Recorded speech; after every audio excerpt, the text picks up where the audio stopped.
Hello students, welcome to EPG. I am Dr. Lognayaki, Assistant Professor, Department of Resource Management, Avinash Lingam University for Women. Today's module is on carbon footprint and 3R policy. Carbon emissions which contribute to climate change will have serious consequences for humans and their environment.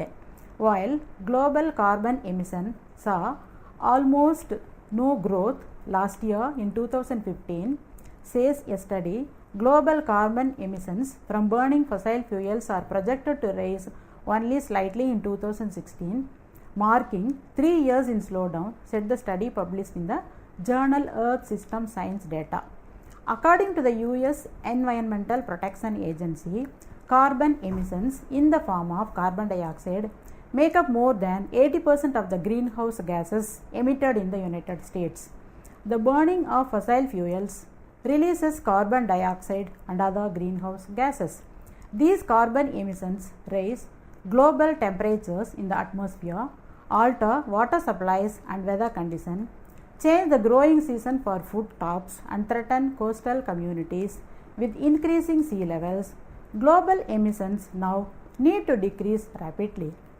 Atmospheric concentrations of both the natural and man-made gases have been rising over the last few centuries because of industrial revolution.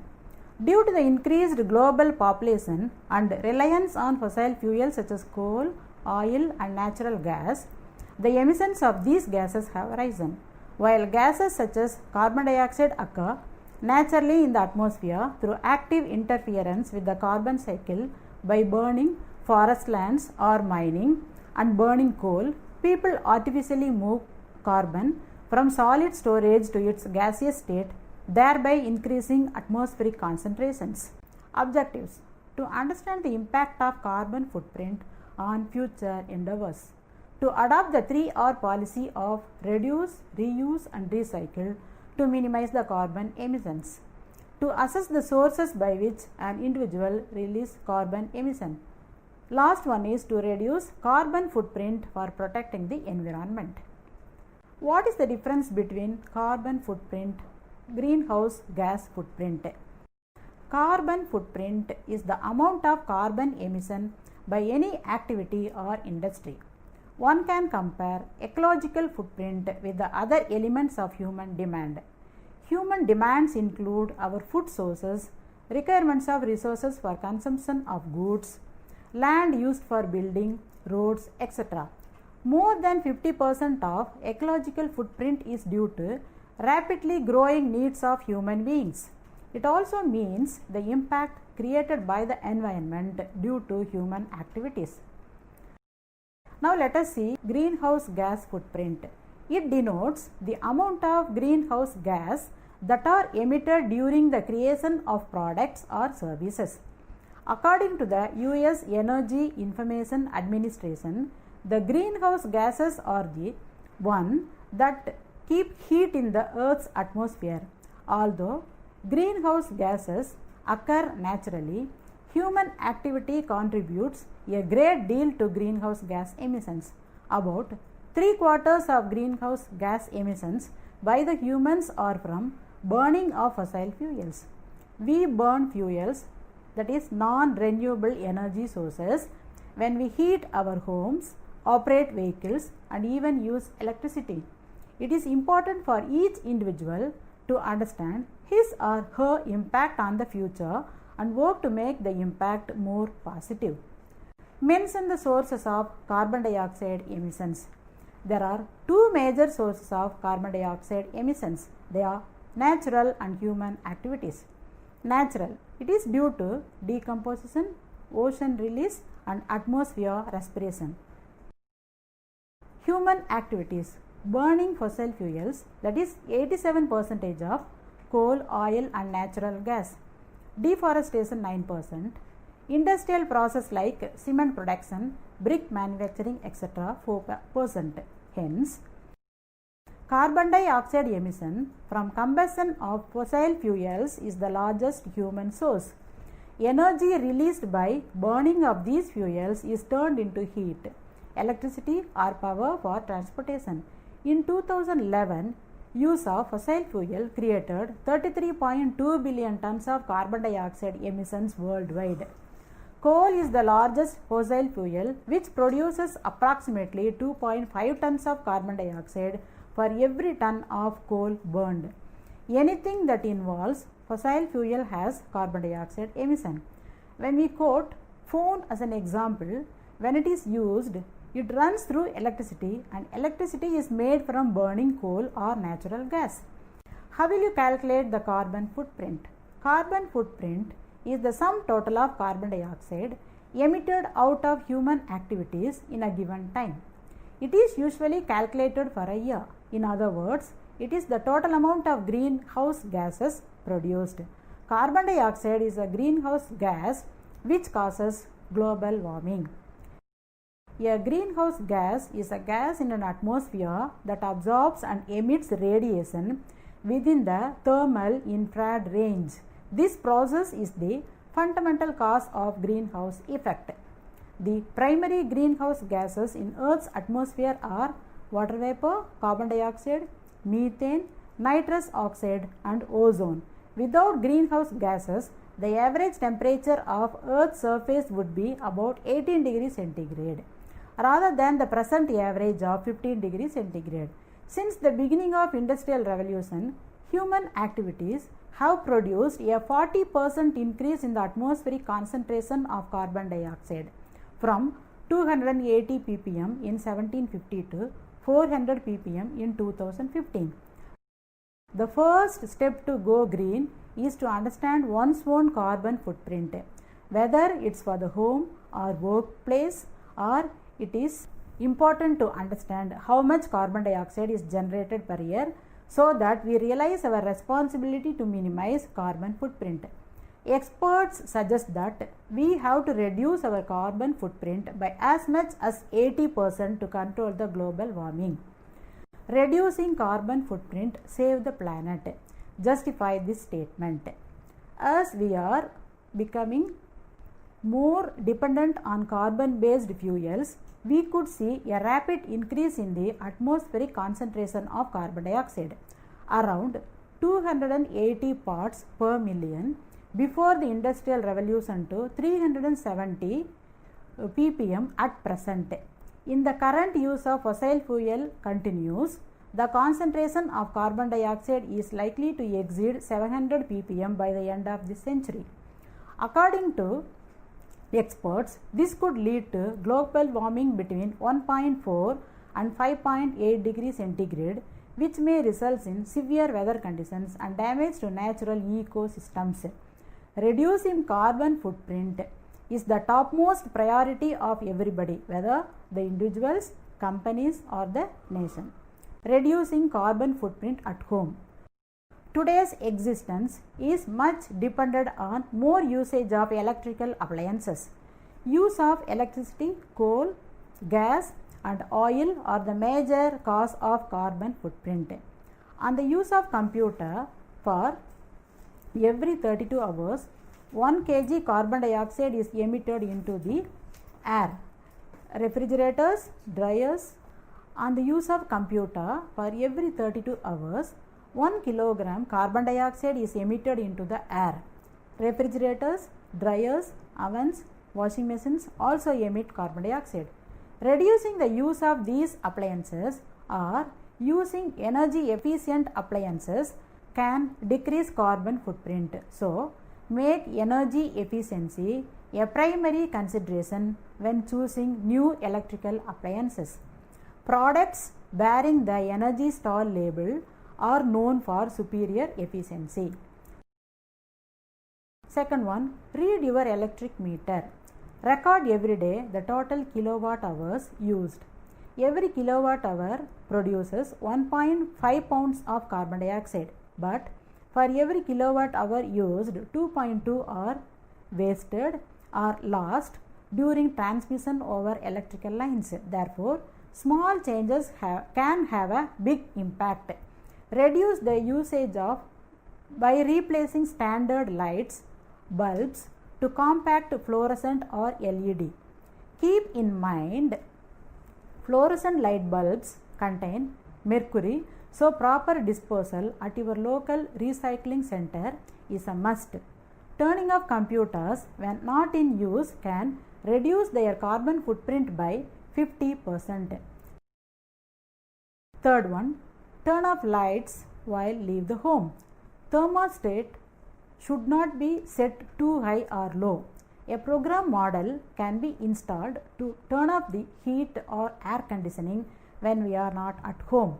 Setting the thermostat 2 degrees low during winter and the same 2 degree higher in summer could save about 1 ton of carbon dioxide each year. Fourth one, install solar panels to the roof of every home, which costs little more than other one, but avail subsidies by the manufacturing agencies. This will reduce the electricity bill or even earn money by selling electricity back to the grid. Fifth one, the major influence on a person's carbon footprint is choice of diet. Animal protein, especially red meat, rice which is produced in high methane emitting paddies, foods transported from long distance, and heavily processed and packaged foods are the major contributors to a high carbon diet. Scientists at the University of Chicago suggest that by replacing 1/3 of the animal protein in average American's diet with plant protein, example beans, grains, etc., can reduce the diet's carbon footprint by half a ton. Reducing carbon footprint while driving. The more the car driving is done, the more carbon dioxide the car emits into the atmosphere. For each gallon of gas used, carbon dioxide emitted is 8.7 kg. Public transportation used reduce carbon dioxide emissions. Electric cars emit no carbon dioxide if they are charged with clean electricity, that is homes solar panels. The most important things is to introduce renewable energy in the transport sector and have the sector integrated in the energy system. Next one is private cars. The number of cars in the world are growing rapidly. It is possible to make the cars more fuel efficient.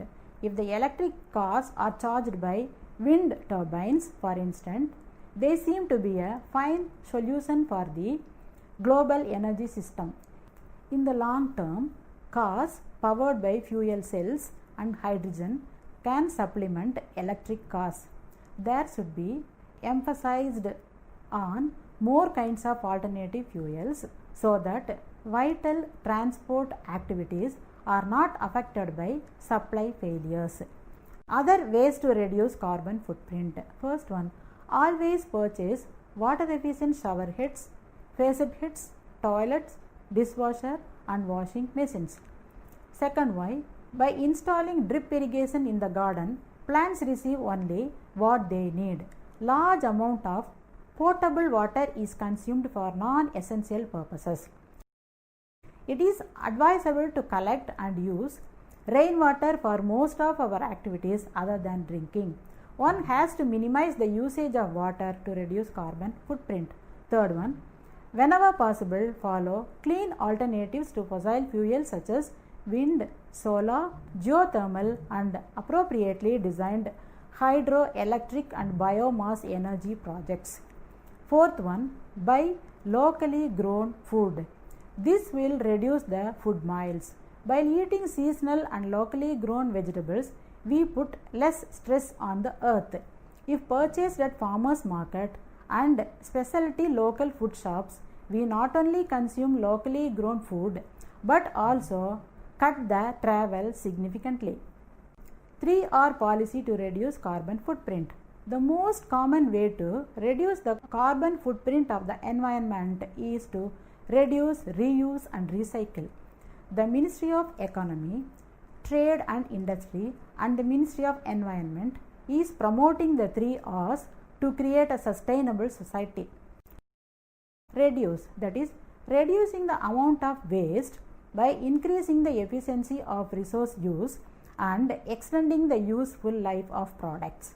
Reuse, using recyclable resources. from used items again as products or parts after giving them proper treatments. Recycle, using recyclable resources as raw materials to make new products. Manufacturing, this can be done by recycling the packing materials. It is best to recycle the disposable items properly after use. At least if half of the household waste is recycled, we can save 1.2 tons of carbon dioxide annually. So, 3R is nothing but better waste management. Waste management is currently one of the most important factors in each society that should be paid attention. Solid waste is explained as thrown off and unwanted material. Global warming and environmental problems are caused by waste. Wastes are categorized into several types such as commercial waste, solid waste, construction waste and medical waste. In traditional concept, waste has no value and is unavoidable, but now people are creating wealth out of waste. Growing population and rapid urbanization in each country increases solid waste products. The quantity of solid waste generated is related to the population's lifestyle and the economic situation in which the people are engaged. Each local authority should keep its area clean. For example, factories, municipalities and some other organizations have to offer some methods about the participation of people for reduce, reuse and recycle waste. Reducing waste, recycling and reusing resources are three components of 3R concept. Reduce, in a simple way, means reducing what we buy and use.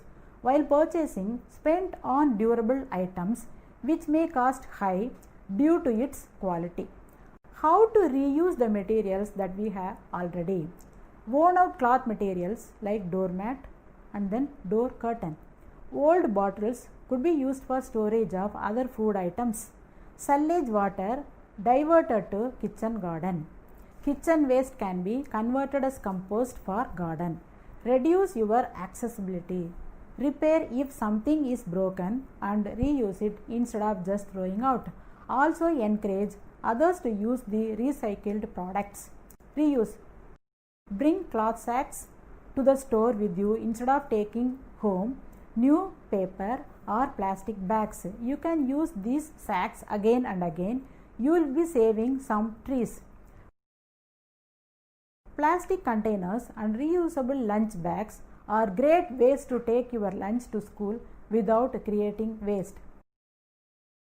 Coffee cans, shoe boxes, cooking oil containers and other types of containers people throw away can be used to store things or can become fun arts and crafts projects. Use your imagination. Don't throw out clothes, toys, furniture and other things that are not needed anymore. Somebody else can probably use them. Bring them to a center that collects donations, give them to friends or even have a yard sale. Use all writing paper on both sides. Use paper grocery bags to make book covers rather than buying new ones. Use silverware and dishes instead of disposable plastic utensils and plates. Store food in reusable plastic containers. More supermarkets and eco-friendly shops give the consumers discount for using their own reusable canvas shopping bags.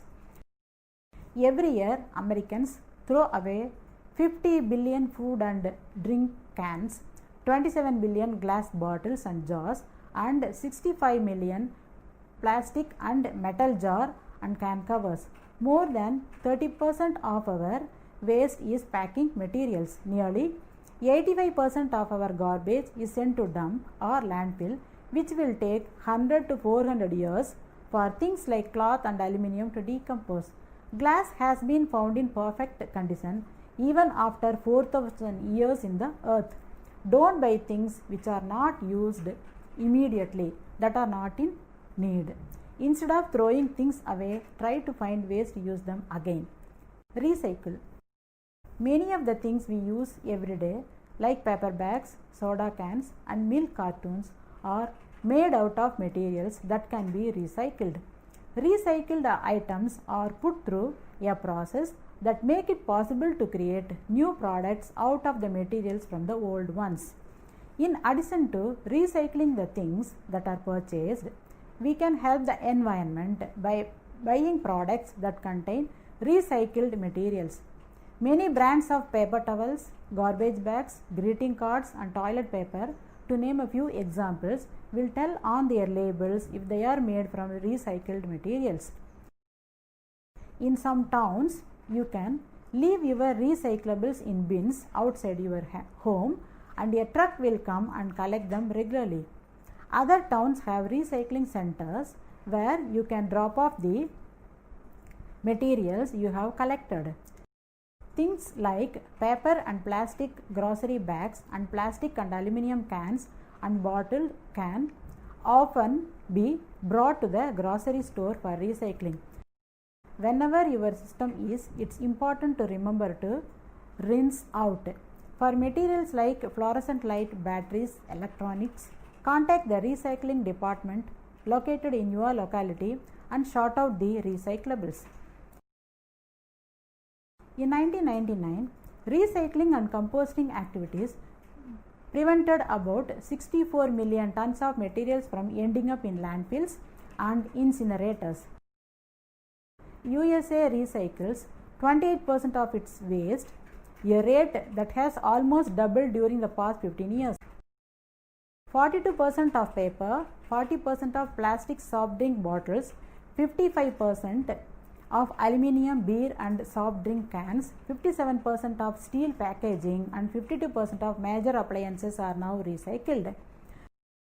The manufacturing companies make decision to make products to be recycled and take back their old products for recycling when we are ready to replace these items.